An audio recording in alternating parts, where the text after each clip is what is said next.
செய்து பூஜிக்கும் பக்தி அதிலும் உன்னை காணலாம். பசி என்று தன் முன் வந்து கையேந்தி கேட்கும் போது தன் உணவை தந்தால் கூட உன்னை காணலாம்.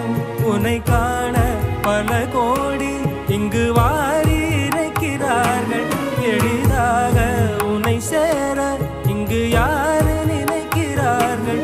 அலங்காரம் அதில் நீ இல்லை, அகங்கார மனதில் இல்லை.